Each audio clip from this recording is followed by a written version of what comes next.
friends, welcome back. How are we today? We Wel- good? Welcome to episode 2. I'm Jill. I'm Ellie. And thank you for joining us again. Or if you're new, welcome. Welcome to the show. We're excited to have you. We have a really good one today. Today is all about extreme ownership.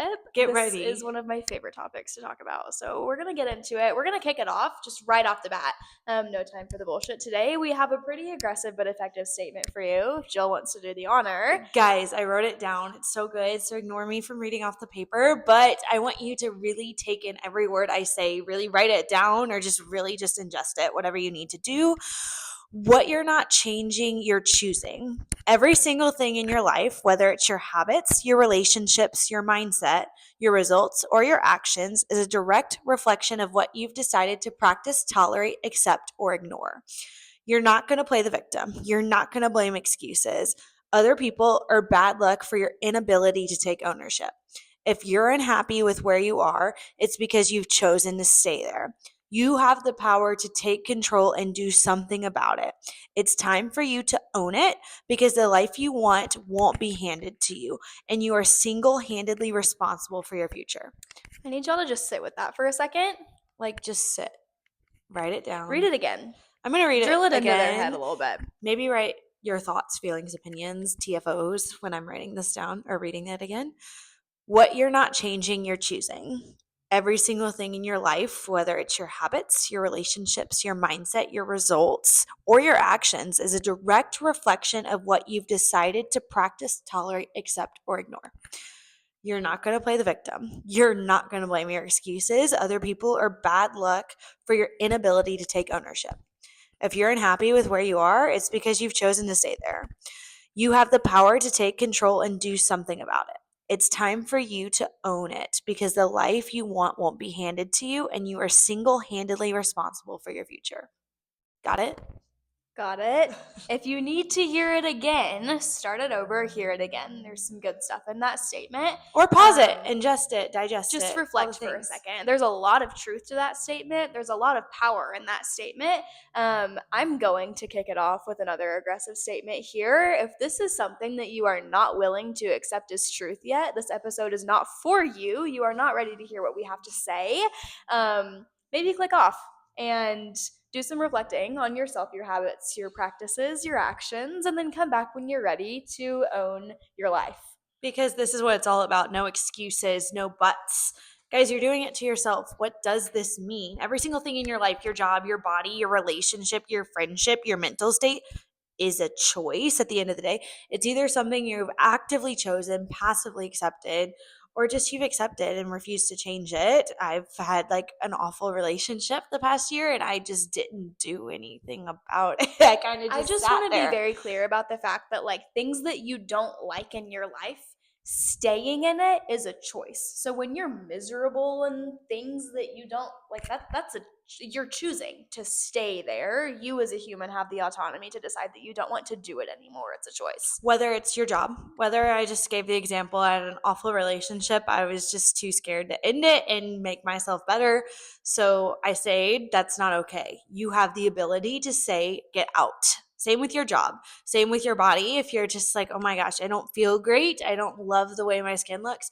Great. What are you going to do to change it? You are choosing to actively stay there. Not everything is permanent. You can do whatever you want with your life. Do something about it. I love to say, don't say, do. Actions speak louder than words. We all know that statement. You are the only thing that is stopping you from getting out of a situation that you don't want to be a part in anymore. We talked about the concept of limitless and what that word means to me in this last episode. Bringing that philosophy here into this situation, the things that are making you uncomfortable, the things that are making you miserable, I should say, the things that are making you miserable, you have the power to remove yourself from, and not doing that is a choice, and you're the roadblock that's stopping you from getting out of your misery, not something else. Like we just said, not your circumstances, not your relationship, not your finances, not your time, none of it. And what is that called? Victim mentality, guys. That is called victim mentality. Mm-hmm. That is where you sit there and you are giving up power of your life. Like that just feels, just that statement within that self. You're giving up power in your own life. That feels a little discomforting to me. I don't like that. That's what we Well, call it's hard to register excuses. that whenever, like, most people don't put it that way, kind of realizing how much power you actually have. Like, most people don't do that. Self-deception is what we call that. We'll get into that one later. So when you give up power to your own life, what are you doing? You're blaming something else or somebody for your problems. Whether it's, oh my gosh, my friend didn't ask me to go to the gym today. I'm not going to go. My body looks this way. No, that's not, that's a stupid example, but like you get the gist. That's your butts. That's the excuses that we talk about. We said that there's going to be no excuses on this show. There's genuinely going to be no excuses. This is where you're not going to give up the power of your life. You're going to take ownership. And I know Ellie has personal experience with this. I do. The concept of extreme ownership is something that my mom kind of preached to me. Shout out, mommy. Again, love you so much for this one. My freshman year of college was rough for a lot of different reasons. Mostly because of school. I was always a good student. I kind of never really had to study to do well on tests. So I was able to just get by with A's, no stress, no pressure in high school. And then I moved to college. I went to like college prep school too. I felt like I got a really good education. Moved to college. One class in particular, if you're an Arkansas student, finite math is what did it to me. I almost dropped out of this university because of finite math. I have never had meltdowns over anything like I did over freaking finite math. It was miserable. It was making me miserable. The concept of failure was making me miserable.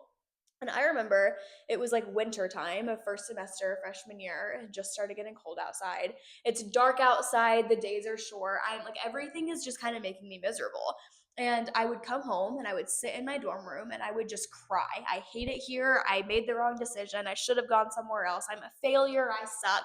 All of these things that were just like, I was miserable. And I remember calling my mom and I had been talking to her about how much I just hated my life. And she just kind of listened to me vent for a little bit and she goes, then leave. I was like, wait, hang on a second. Did you just tell me to drop out of school? Will you repeat that again for me really quick? Like, I'm sorry, what? Then leave. I was like, whatever do you mean, mommy dearest? I'm sorry. She was like, if you are that miserable, no one is forcing you to be there. Granted, some people's parents make them stay in school. I will acknowledge that. But in the concept of the situation, my mom was like, do something about it. If you're that miserable, come home. And I was like, whoa. Like I really felt the weight of like, whoa, I do have way more power here than I realized I did. If I don't want to be in this class, I can drop it. If I hate the University of Arkansas, I can move home. Like there are things that I can do to regain control. She has always told me, I wrote this down, I'm going to read it right off the paper too. Taking extreme ownership means realizing that if it's broken, it's my job to fix it. If I'm unhappy, it's my responsibility to change it, and no one is coming to save me. And there's just a lot of power in that statement, it carries a lot of weight, and just owning the things that happen to you and realizing how much power you have in these things. Wow. Like, guys, that's just a crazy story. And you're probably sitting here like, why does that matter? Like, why is Ellie sitting here telling me this stupid story And about why does it matter to own your shit? Like, why does it matter? Think about it if I put it this way. It's not comfortable to own your shit. It's really not. It's not comfortable to stand up and just say, oh, I did this wrong, or like, oh, I can take control of my life. But the Accountability is hard. Yeah. But the total opposite is letting something else take control of your life, losing power to your life, losing the ability to reach your full potential. And that to me is a little bit more terrifying than taking ownership at the end of the day. What's on the line? I mean, you take ownership, which is uncomfortable, or you stay miserable, which is uncomfortable. So which is more uncomfortable to you? This like brief uncomfortableness, being uncomfortable for a brief moment and then owning it and then doing what you can to AFYL and get out of it, or just staying there forever and letting that be your narrative? Which is it? I mean, guys, to me, last semester, I was in a really uncomfortable state. Like I had just a lot of things going on. I was partying, doing crazy things. It was uncomfortable for me. My body was bloated. My cortisol levels were insane. I was so stressed. Homegirl was miserable. I was miserable. I was awful. And finally one day I just said, nope, I'm done. I'm done drinking. I'm done all this stuff. So I flipped my life around. Was that comfortable? Absolutely not. The unknown is Absolutely not. scary no matter what area of your life you're miserable in. It was terrifying. I've lost some friends in the process. It's changed my life totally, but I've never felt better and I've never accomplished more goals than this entire like time of my life. I feel like I just told Ellie this is the best year I think so far. I It's mean, not even the end of the month it's yet. not even and the we're end of the month, and I'm already- like, it's the great. best year. I feel so good. Like my body's never felt better. I've never felt better as a human being. My like emotions are great. I'm just happy and not stressed. I feel like The I can vibes do are anything. good over here, guys. I feel like I can do anything. So if that's you, just know you can change it. Even if it's a little bit of time of uncomfortability, it's better than being uncomfortable for the rest of your life. Think long term here. Brief being uncomfortable for a brief moment, like I just said, is way better than being uncomfortable and miserable for a long time. If you resonate with any of this, you're uncomfortable with something in your life, there's something in your life that's making you miserable, you're unhappy with one of your circumstances, whatever the case may be, and you want to feel like Jill just said that she feels, the great thing is that you have every single opportunity to do so, and we want to kind of walk you through the blueprint for owning your shit, honestly. Write it down. Write it Owning my shit. 1, 2, 3, 4. Yep, these are your steps. Here we go. Your first step is to audit your life. Take a piece of paper, write it down. Every single area that you feel stuck, every roadblock, every snag, everything that you feel like is limiting you. Write it down on a piece of paper. Look at it for a second and just sit with it. It can be as small as the food in your pantry because it's not reaching your body goals, or it can be as big as the boyfriend in your life because he's tearing you down emotionally. You could say you feel like you don't have time, you feel like you don't have money, you feel like you don't have a great circle supporting you, whatever it is, anything that is making you feel stuck. Write that down on a piece of paper. Your second step for owning your shit is to call it out. Look at the list and then say out loud while you're looking at your list of roadblocks here, I am choosing this. Say it. I'm choosing this. Because there's the truth to that. If you're not changing it, you're choosing it. So these are all these areas that you feel stuck. You look at them. Now that they're written down in front of you, you don't have the option to hide from them anymore. It's on paper in front of your face. I am choosing this. And then just sit with the weight of that for a second. It's heavy. It really is. And it really puts it into perspective. I feel like sometimes as human beings, we just live our life on autopilot. We don't really realize what we are doing, or we don't really realize what is causing us to feel stuck and uncomfortable. And when you write it down, it's like, oh shit. You can't hide from it anymore. It's yours right there in front of your face. That's what it is. So just take a second with that. You can pause that. You can reflect. But step 3 is own it and change it, guys. Like it doesn't, this is not an excuse to you just said you owned it. I'm choosing this. Great. What are you going to do to change it now? It can be a step. It could be multiple steps. What are you going to do to change it? What do you need? If it's not changing, you're choosing it and you're conforming to that over results. I want to talk about an example of that because I feel like it's really broad and I feel like there are a lot of different ways that people could go with this. And I think that people are really quick to think big things when it comes to areas that are holding them back. Like, you're still a college student, you don't have time to go get a full-time job yet, which could be a very true statement. Like there are some things that we got to be logical here. You can't wake up tomorrow morning and have the body of your dream. Like it's a process here, but doing what you can with what you have is the principle that we're talking about. And writing these things down takes a lot of power out of the excuse and brings it back into what you have control over. So a great example, I don't have the money to afford a gym membership. I'm going to say something kind of controversial here. You might not have the money to afford your gym membership, but you have every opportunity to do what it takes to earn the money to get a gym membership. What are you doing with your time? Have you looked into going out and finding work? If that's not successful, audit it. What do you need to change to be successful in that? If it's a priority for you, if it's something that you want because you feel miserable and you want to change it, do something about it. There's not really an excuse for I don't have the money. Make it. Write down a schedule of your life. If you need a job, you need to make money, write down a schedule. I mean, we all wake up and we either go to class, we do something. You have free time here and there. I mean, everyone does. Everyone does. At this point, like everyone's like, I don't really have free time. Yes, you do. At night, what are you doing? You're scrolling on TikTok. Like respectfully, you are. Guys, there are restaurants that are open until 1 a.m. here. At least you could make money if that is something that is so important to you. There are things that it's like, do I necessarily have Get to into drop shipping online for Pete's sake? Like you can find some that was like such a like That was kind of a So joke. That was a joke. so But like, aggressive. But it's okay. That's what we're here, aggressive but effective. mm, But I'm saying, like, write it down, see what does like you could give up and like what's unnecessary. I mean, I'm guarantee you all of you can find something. Even I could do find your something. audit. Do your Do life your audit. Do your audit and just decide you're done with excuses. Point it out, say I'm choosing this, fix it. Again, fix it, fix it, fix it. You're done with excuses. If you're not, please say goodbye to me. Aggressive. It's aggressive, but yeah, it's effective. Step 4, the final one, take aggressive action. We talked all about big action in last episode, so if you need to go back and listen to that, go do it. Take the big action. Guys, it's full circle moment. We're just going to go right back to what we were going to say. Guys, nothing, when you take small actions, you don't really go anywhere. You can go back to listen to episode 1 if you need to refresher on all this and all the examples that we gave. But you're either a victim or you're either not. You don't halfway that. So you pick one or the other, and that's aggressive. Use it, be aggressive with it. I'm not a victim. Great. I'm going to stand up against this and all the things. I'm going to read this quote to you. Small steps don't cut it when you're behind. You just have to go out and do it. I don't care if you're like, I'm just going to look at one job today or I'm going to apply to like 1 a day. No, why aren't you applying to 5 today? Like, I mean, Why seriously, not? why not? Why not? That's just half-assing Be it. aggressive with it. You're either a victim or you're not.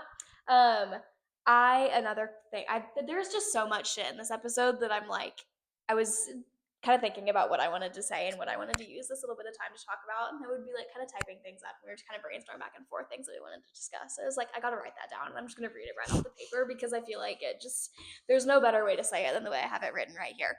If you are still making excuses after hearing everything that we just had to say, I need you to hear me when I say that it's not that you can't change, it's that you won't, and that is a choice.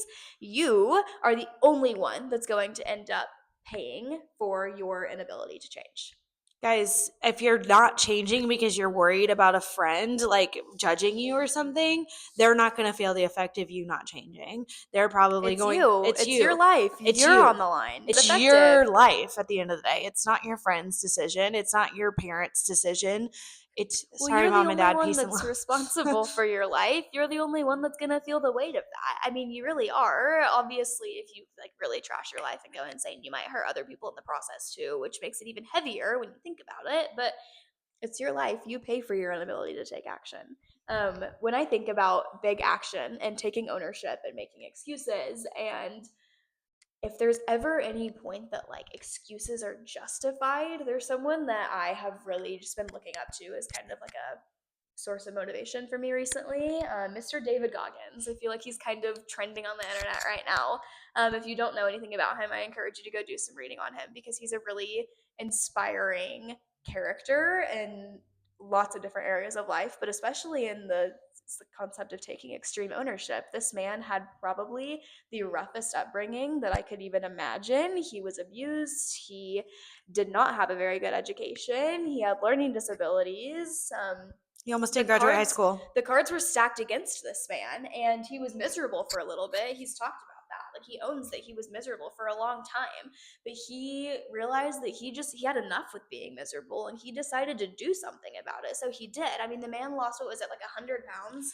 Guys, and like or something like crazy like that, just to be ready to go join Navy SEAL training. Like, this man is the epitome of extreme ownership. He didn't like it, so he 180'd it, and more extremism than I've ever seen anywhere else before. my dad told me about him for the first time. He's like, have you heard of this man? And like went down a whole rabbit hole. He was bullied for being overweight and it was just really hard for him.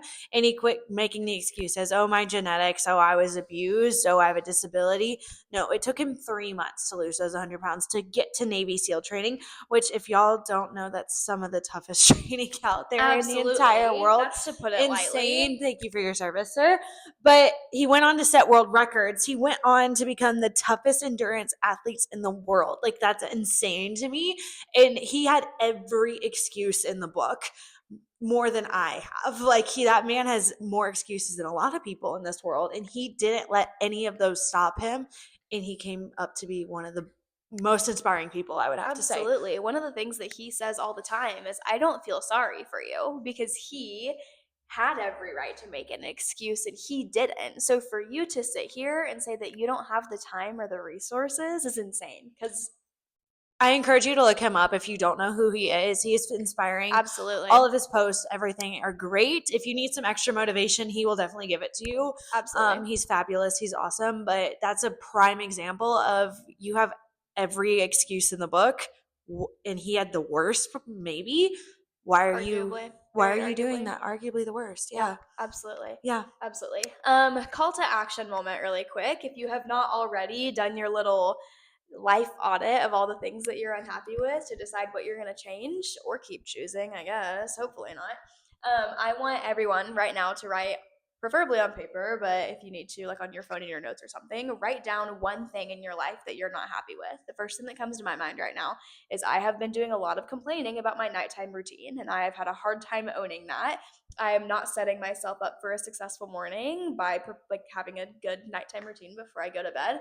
And I wake up in the morning at 5 in the morning to go lift, and I'm like, my God, why am I so tired? And then I make excuses for being tired, and then I blame other things like the lack of caffeine that I've had. It's time for me to own that, and it's time for me to get my butt upstairs and drink my magnesium and go to bed at a reasonable hour so I set myself up for a productive morning. That's my thing that I'm unhappy with. What am I gonna do about it? Guys, it's finally time to stop making excuses. Finally time to set all those big goals that you have. Go back, listen to the last episode. It'll also help you make those aggressive moves towards your big goals. But again, I encourage you, write it down, take the ownership. You're taking those steps to get there. It might not feel like it, but you truly are. Stop making those excuses. That's going to be the biggest decide part. how long you're willing to continue making the excuses that you're making, because the excuses that you're making are dictating how long you're choosing your misery. So, And let's hope that we inspired you to stop now. Absolutely. But guys, stay tuned for our next episode. It's called Shut Up and Show Up, because all of y'all are writing it down, right? Like, I'm choosing this. Stop saying it, start doing it. And we're really going to force you to do that. And we're really going to hopefully empower and motivate you to make those big changes. Absolutely. Actions speak louder than words. It's one of my favorite sayings in the whole planet. I want to hear from you guys. Let us know what excuses you're going to stop making. What areas of your life you want to cut the crap and change? What areas are you unhappy with, and what are you going to do about it? Let us know. DM us. We'll probably do a little Instagram question sticker story vibe. Comment below, like whatever you need. Like, seriously, reach out. We are here for you. That is our whole purpose in this. Is our why is to help you guys and motivate We'll hold you accountable if you need it, because sometimes it helps to have an accountability partner. So let us know. We're excited to hear from you guys. Until then, we will see you next time, and shut up and show up. Y'all are so awesome. Have a great rest of your day. We love you. Love y'all.